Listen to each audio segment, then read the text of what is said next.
بسم اللہ الرحمن الرحیم۔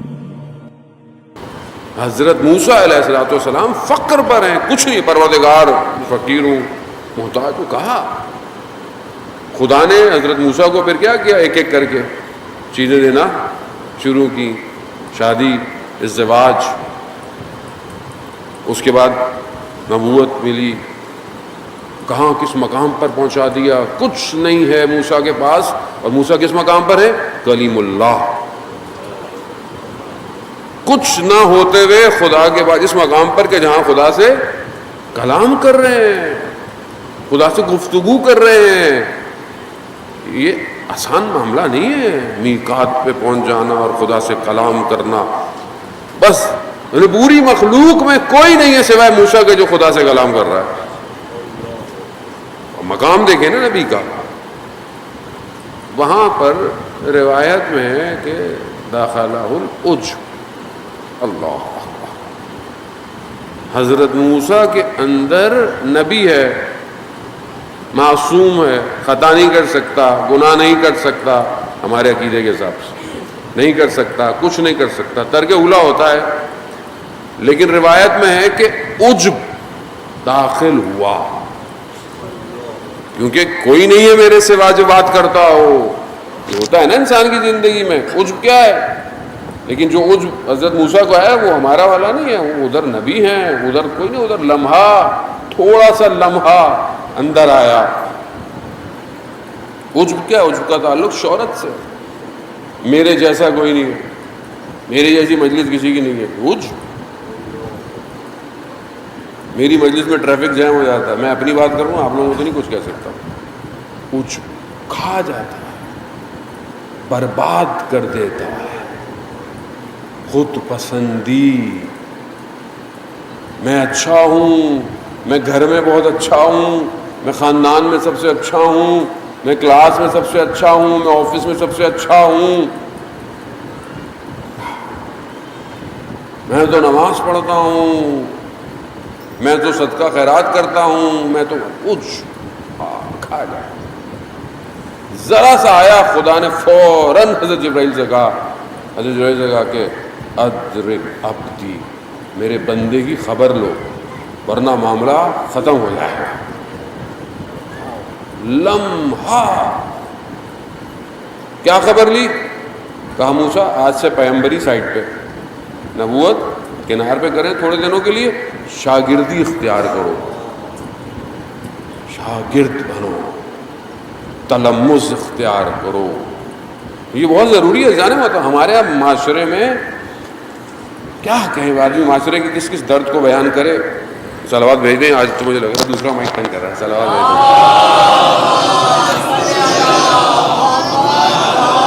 نہیں رہنے دو۔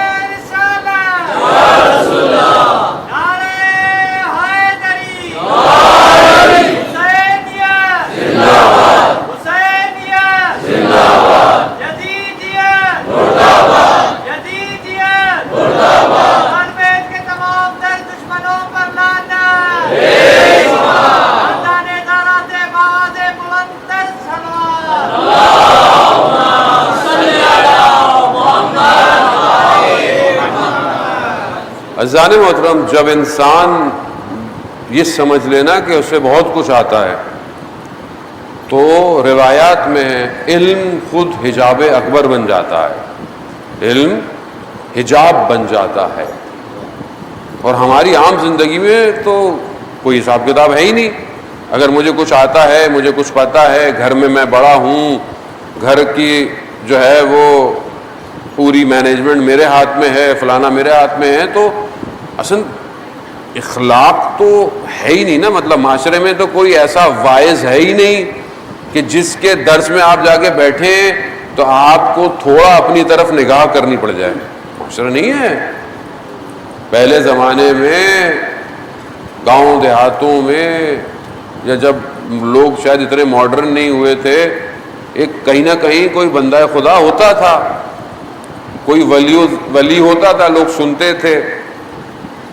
لیکن آج معاشرے میں واعظ نہیں ہے. واعظ کا تعلق اسی لیے ہے کہ یہ جو اندر چیزیں پیدا ہوتی ہیں نا، جو ظاہری کسی سی ٹی اسکین میں نہیں آتی، کسی بیماری میں نہیں آئیں گی، کوئی مشین میں نہیں آئیں گی، کوئی ایکس رے میں نہیں آئے گا، وہ جو اندر کا معاملہ ہے نا وہ واعظ صحیح کر سکتا ہے صرف، کیونکہ اسے اللہ نے صلاحیت دی ہوتی ہے کہ وہ آپ کو سکین کر رہا ہوتا ہے.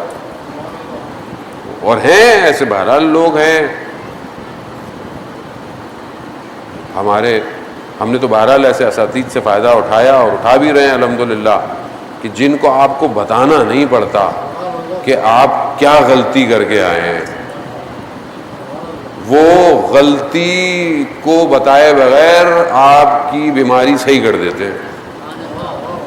استاد وہی ہے، مرشد وہی ہے. جانے ہوتا جہاں حضرت موسیٰ اس مقام پر ہیں، ذرا سا ہوا کہا موسیٰ جاؤ استاد کے پاس. سورہ کہف میں 3 داستان ہیں، اس میں سے ایک داستان حضرت موسیٰ اور حضرت خضر کا ہے.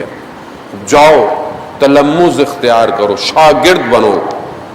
شاگرد بنے اپنی زندگی میں، ظاہری چیز کے بھی شاگرد بنے، اپنے اساتذہ کا احترام کریں، چاہے فزکس پڑھی ہو، چاہے کیمسٹری ہو، چاہے کچھ بھی پڑھا ہو، وہ بھی بہرحال آپ کا استاد ہے، اس کا احترام کریں، اس کو یاد رکھیں ہمیشہ اپنی دعاؤں میں. جس نے آپ کو کسی قابل بنایا، کسی سبجیکٹ میں آپ کو کسی قابل بنایا، کسی نے آپ کو کچھ بھی سکھایا ہو، بہرحال اس کا حق ہے آپ کے اوپر. اور اگر کوئی آپ کی روح کی اصلاح کر رہا ہے، اس کا تو آپ کے اوپر بہت بڑا حق ہے. یہ معاشرہ ایسے ہی ہے. آیت اللہ ملا کلی حسین حمدانی کہ جنہوں نے 300 ولی بنائے، 300. نفس اتنا گرم ہے کہ جہاں سے گزرے بندہ خود موم ہو جاتا ہے. شب جمعہ زیارت پہ جا رہے ہیں نجف سے کربلا، ساتھ میں شاگرد ہیں، رستے میں ہے ظاہر ہے پرانا چائے خانے ہوتے تھے جیسے ہیں، وہاں سے گزرنے لگے تو دیکھا کہ اندر چائے خانے میں اوباش قسم کے لوگ بیٹھے ہوئے ہیں اور مستی میں اور گا رہے ہیں اور یہ کر رہے ہیں. انہوں نے اپنے شاگرد سے کہا کہ جاؤ ان کو تھوڑا امر بالمعروف کرو، تھوڑا سمجھاؤ. اب شاگرد تھے، کہنا کہ قبلہ ان کو کون سمجھائے گا، مطلب ان سے تو دور ہی رہے تو آدمی اچھا ہے. ملا کلی حسین حمدانی نے کہا اچھا میں خود جاتا. گئے، وہ اندر شعر اشعار پڑھ رہے ہیں. تو انہوں نے جب دیکھا کہ کوئی مولانا آ گیا ہے تو لو بھائی مطلب کہا شیخ آپ کدھر آ گئے؟ کہا کہ میں بھی کچھ شعر پڑھوں. ہاں پڑھیے. انہوں نے مولا کائنات کے شعر پڑھنا شروع کیا، دنیا کی ماہیت کو بیان کیا، دنیا کیا ہے. نفس گرم تھا نا، ایک ایک جملہ ایسے نکلا سامنے پگھلنا شروع ہو گیا. وہ محفل جو لہو لعاب کی تھی وہ گریے میں بدل دی. شخص چاہیے ایسے کیوں؟ تلمذ اختیار کرنا پڑتا ہے. آیت اللہ عظمہ بہجت رضوان اللہ تعالی علیہ کیسے اس مقام پہ آ گئے کہ لوگ ان کو دیکھ کر انسان کو رونا آ جائے، ان کی بات، ان کی ساری کیسے تلمذ اختیار کی. نجف کے حوضے میں اپنے استاد آیت اللہ قاضی کے شاگرد رہے. اطاعت اہل بیت کا جو پہلا درس ہے جو آپ کو اس وادی میں وارد کرتا ہے، جو اہل بیت کی وادی ہے، وہ اطاعت ہے، تسلیم ہے. صرف زبان سے کہہ دینا میں اہل بیت سے محبت کرتا ہوں نہیں ہو سکتا.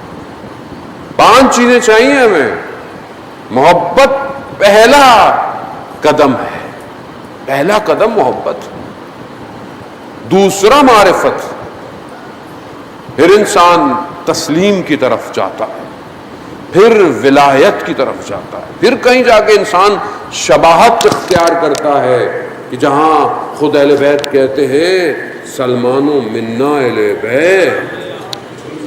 وہ آخری مرحلہ ہے، وہ شاید ہمارے لیے میں نہیں سمجھ سمجھتا کہ مطلب اس مقام پہ ہم جائیں، لیکن محبت کے بعد پہلی چیز تسلیم ہے، معرفت. جب پتہ ہی نہیں ہے کہ آپ کس کے پاس جا رہے ہیں، کون ہے ایسی ہستی.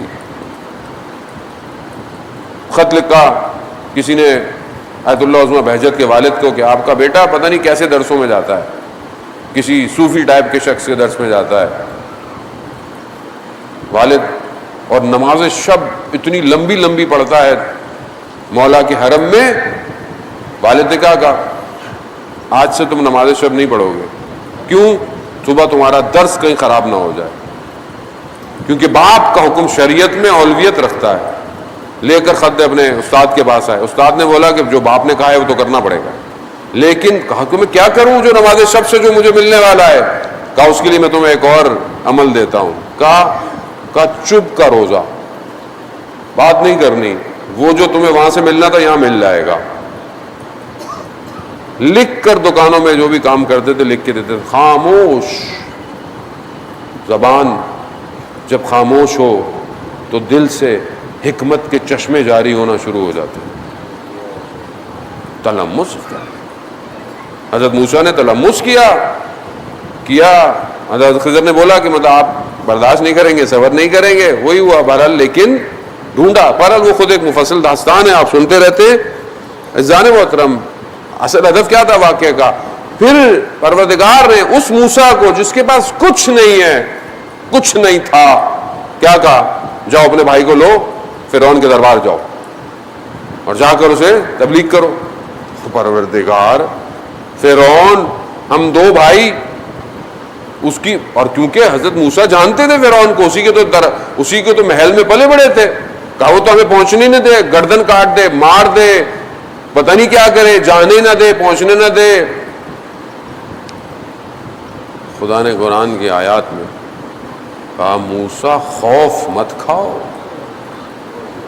خوف لا تخاف، خوف. اننی معکم، میں تم دونوں کے ساتھ ہوں.